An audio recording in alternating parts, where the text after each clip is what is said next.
Հետևիր սրտիդ ձայնին, այն քեզ ուզում է տանել անհայտ հեռուներ, վայելիր աշխարհի չքնաղ քաղաքներն ու արևոտ լողափերը նոր զգացողություններով, նոր համերով։ 2026-ը թող լինի հույսերի, մոտիվացիայի, նպատակների իրագործման տարի։ Եվ հիշեք, ամեն ինչ սկսվում է մեկ որոշումից։ Նոր տարին գալիս է նոր հնարավորություններով ու արկածներով։ Քո հաջորդ արկածը մեկ թռիչքի հեռավորության վրա է։ Travel with M 095 89 20 48 Բարև ձեզ արգելի հեռուստադիտողներ, ես ձեզ ողջունում եմ Պոլիտիկայի YouTube-յան ալիքի եթերում, այսօր այս ֆորմատով խոսենք մի կարևոր թեմայի մասին, թեմա, որն անընդհատ այս 8 տարիների ընթացքում քննարկվում է, չգիտեմ, արդյոք լուծումներ են փնտրում կամ որոշները գտել են, հետո ճանապարհի կեսից պարզվում է, որ դա հեչ լուծում չէ, թեմա, որը 2018-ից առաջ եղած ընդդիմություններ ուներ այդ օրվա իշխանությանը վերաբերել, բայց մինչև թեմային անցնելը մի բժշկական կամ առողջապահական խնդրի այսպես քննարկումից կամ պատկերից փորձենք սկսել։ Պատկերացրեք, մարդը ունի քոր, մաշկի եւ աչքերի հատվածում դեղնացություն եւ այդ մարդը անդադ պայքարում է այդ քորի դեմ։ Ասենք որ դեղեր ա գնում, կրեմներ, մի խոսքով տարբեր բաներ է փորձում, որ քորը դադարի։ Եվ նույնն էլ անում է աչքերի դեղնացության համար։ Ինքնուս մարդը պատկերացնում է, որ աչքերի դեղնացության համար այսինչ կաթիլները պետք է ընդունել, կամ այսինչ բանը խմել, այսինչ բանը փորձել, կամ քիչ արևի տակ հայտնվել, եւ ինքը կբուժվի այդ եղած խնդիրը։ Բայց երկար ինչ որ ժամանակ հետո անցնում է, այդ մարդու կյանքը ավարտվում է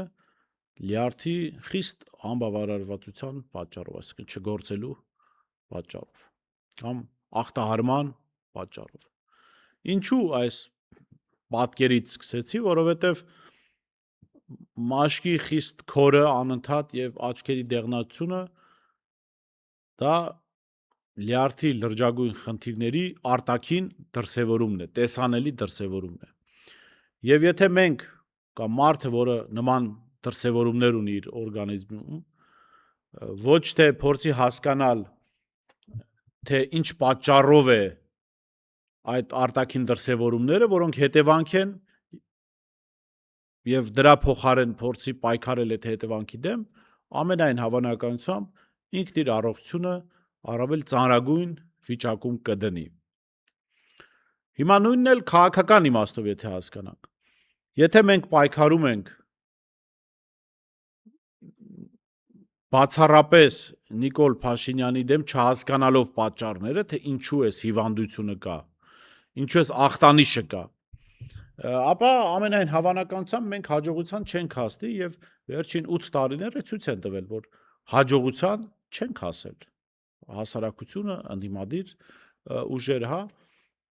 ընդ որում հաջողություն չի եղել մի պարագայում, եթե օրինակ ասենք էլի այդ հիվանդության պատկերով պատկերացնենք, այդ մարդը, որ ուներ քոր, աչքերի դեղնացություն, ունի շատ փող եւ լիքը աշխատողներ եւ կարող է իրեն թույլ տալ, ասենք, թանկարժեք, գերթանկարժեք կրեմներ օգտագործել մաշկի քորի դեմ կամ աչքերի գերթանկարժեք կաթիլներ, ասենք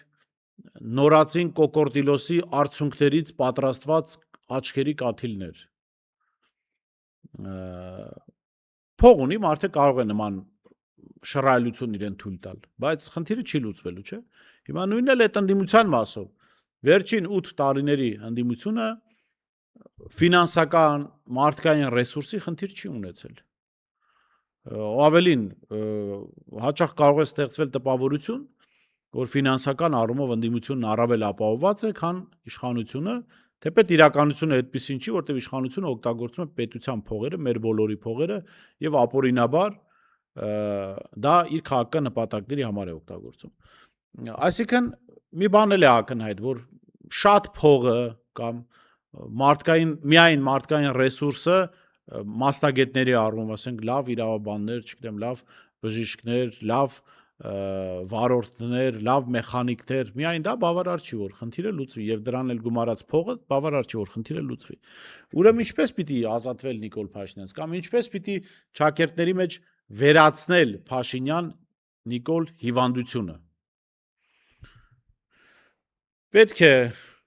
հետազոտվել, հասկանալ, թե ինչ պատճառներով է այդ ինչ պատճառով է այդ ախտանիշը հայտնվել մեր օրգանիզմի վրա։ Հիմա այս թարախապալարը, այդ դեղնացությունը, այս մաշկի քորը Նիկոլ Փաշինյանի տեսքով ինչու կա Հայաստանում։ Այս հարցի պատասխանը երբ որ մենք իմանանք, մենք գրեթե կիսով չափ կմոտենանք խնդրի լուծմանը։ Իսկ ինչու կա Նիկոլ Փաշինյանը։ Նիկոլ Փաշինյանը կա, որովհետև անկախ Հայաստանում եղել է անարդարություն, եղել է անբարտավանություն, եղել է զորբայություն, եղել է պետական միջոցների մսխում եւ եղել է անբարոյականություն։ Քաղաքական իմաստով Նիկոլ Փաշինյանի քաղաքական ծնողները հենց այս երևույթներն են. անբարոյականությունը, անբարտավանությունը, անարդարությունը, զորբայությունը եւ պետական միջոցների մսխում թալանը, այսինքն այս ամբողջ միջավայրը ծնել է Նիկոլ Փաշինյանին։ Այս երևույթները Նիկոլ Փաշինյանի քաղաքական ծնողներն են։ Հիմա երբ որ մենք հասկանանք դա, որ այս ամեն ինչն է ծնել Նիկոլ Փաշինյանը, ինչ որ մինչև 18 թվականը եղել է, մենք պիտի քայլեր ձեռնարկենք, որովհետև միայն բավարար չի հասկանալ, օրինակ մարդը ունի լյարդի խնդիր, բացի նրանից, որ ինքը պետք է բուժման կուրս անցնի, ինքը պետք է բուժման կուրսին հակասող գործողություններ չանի, այսինքն մարդը եթե ունի այդ խնդիրը, պիտի ոգելից խմիչքներ չօգտագործի։ Եթե մարդը բուժման կուրսին զուգահեռ օգտագործում է ոգելից խմիչք, չգիտեմ, կարմիր, կծու, թթու, քաղցր, բան, ամենայն հավանականությամբ մեծ մասով այդ բուժման կուրս իրեն չի օգնելու, ինքը վերջում էլի մահանալու է։ Այդ պատճառով է մահանալու։ Հիմա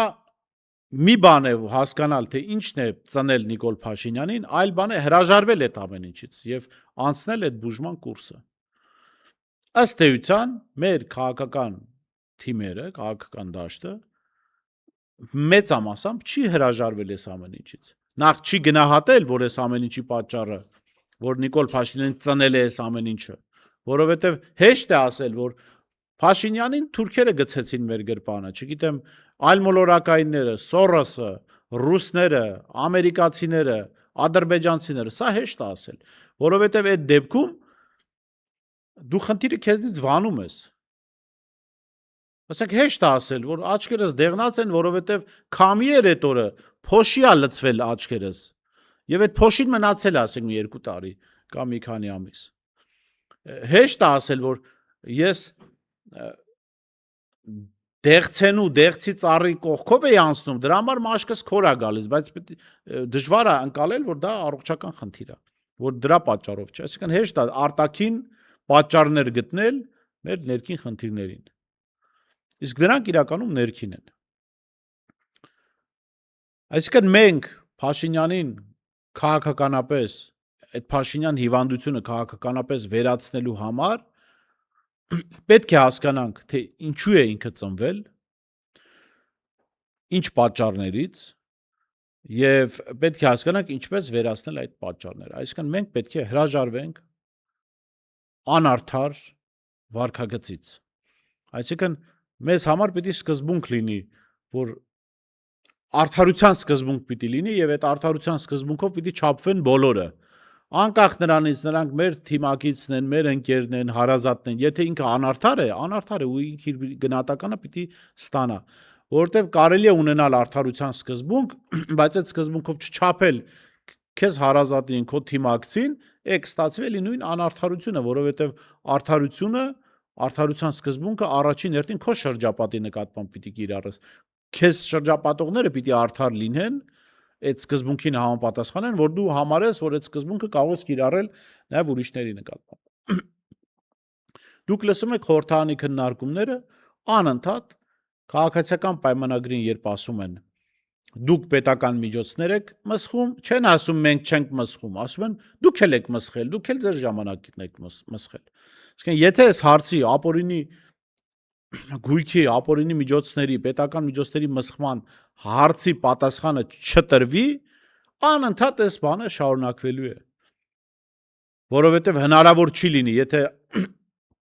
հնարավոր չի լինի հանրությանը համոզել, որ ասենք X մարդը, որը ակնհայտորեն պետական միջոցներ է մսխել, իրականում արդար ձևով պայքարում է Փաշինյանի թիմակիցների պետական միջոցների մսխման դեմ։ Տրամաբանական չի, ինքն էլ է արել նույն բանը, ենթադրաբար։ Որտեվ երկուսի մասով էլ չունենք, ասենք, արդար դատական համակարգի կայացրած վճիռ։ Եվ այսպես շարունակ, այսինքն լուծումը սա է, եթե մենք այս ճանապարհով չենք անցնում, մենք նախ չենք ախտորոշում, թե ինչու է ծնվել Նիկոլ Փաշինյանը, Նիկոլ Փաշինյանի հիվանդությունը, եթե մենք դրան